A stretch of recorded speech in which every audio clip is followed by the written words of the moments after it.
নমস্কার, আমি প্রদীপ প্রামাণিক।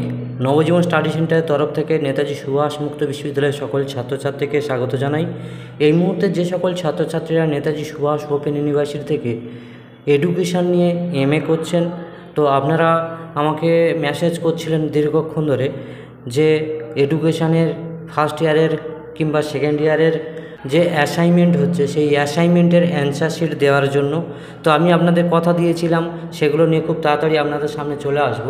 তো আজকের আমি পিজি এডুকেশানের ফোর্থ পেপারের যে 100% সঠিক উত্তরপত্র নিয়ে চলে এসেছি। আপনারা পারলে লিখে নিন, আমি একে একে বলছি। আর সেই সঙ্গে বলে রাখি যে আপনাদের অন্যান্য যে পেপারগুলো আছে আমি খুব তাড়াতাড়ি আপনাদের সামনে নিয়ে চলে আসব। আপনারা চ্যানেলটা সাবস্ক্রাইব করে পাশে থাকা অল নোটিফিকেশান অন করে রাখবেন। এছাড়াও যাতে আমি অন্যান্য যে পেপারগুলো আছে সেগুলো ছাড়ার সাথে সাথে আপনারা পেয়ে যান এবং ইউনিভার্সিটির যাবতীয় আপডেট ইনফরমেশান এবং লাস্ট মিনিট সাজেশান যাতে আপনারা পান, সেই জন্য আমার এই চ্যানেলটা সাবস্ক্রাইব করে রাখুন। চলুন শুরু করি। আজকের প্রথম প্রশ্ন, যে গোষ্ঠী গবেষণা হলো ড্যাশ, সেটা হলো সঠিক উত্তর কী হবে না সমাজ বিজ্ঞানের গবেষণা।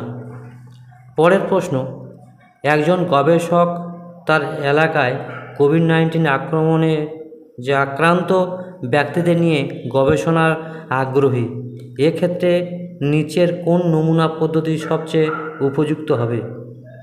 সঠিক উত্তর যথেচ্ছ নমুনা সংগ্রহ পদ্ধতি।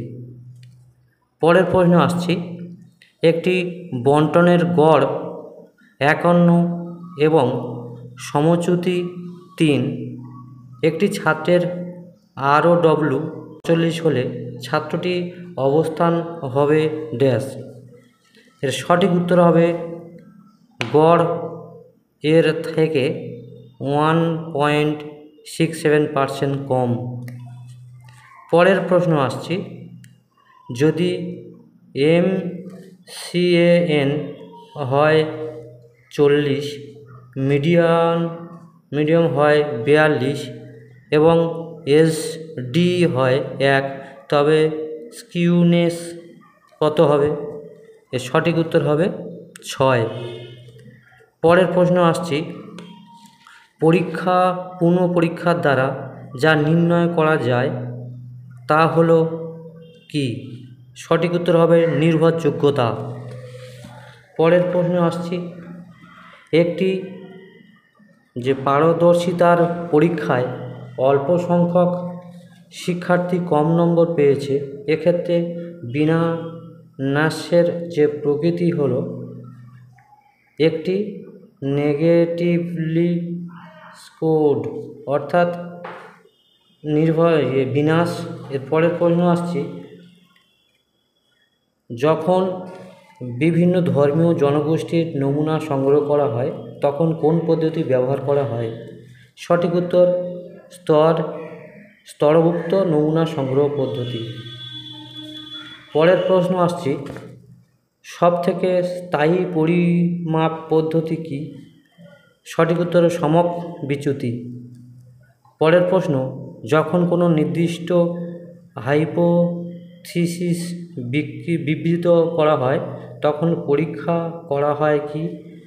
না সঠিক উত্তর হবে ওয়ান টেলড পরীক্ষার দ্বারা। পরের প্রশ্নে যাচ্ছি, এক্স পোস্ট ফ্যাক্টো গবেষণার অর্থ কী? সঠিক উত্তর হবে ঘটনাটি ঘটার পরে গবেষণা কার্য পরিচালনা হয়। চলুন পরের প্রশ্ন আসছি, যে গবেষণার ক্ষেত্রে ট্রিয়াঙ্গুলেশন পদ্ধতি যে বিষয়ের নির্দেশ করে তা হলো ড্যাশ।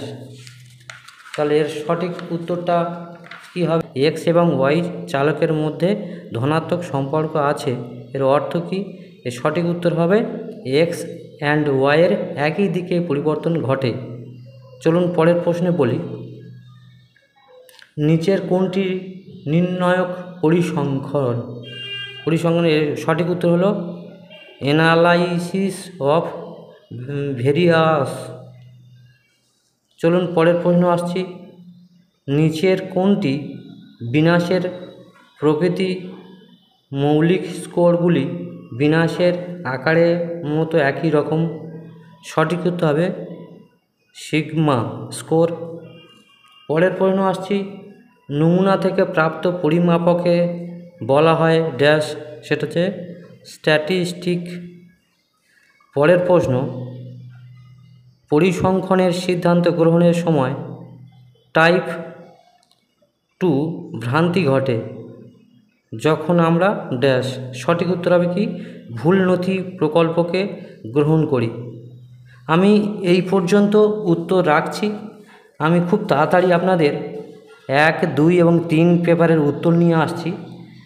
এই পেপারের যে কটা প্রশ্ন বাকি ছিল আমি নেক্সট ভিডিও প্রথমে বলে আপনাকে বাকি উত্তরগুলো আমি সেই প্রশ্নের উত্তরে যাব।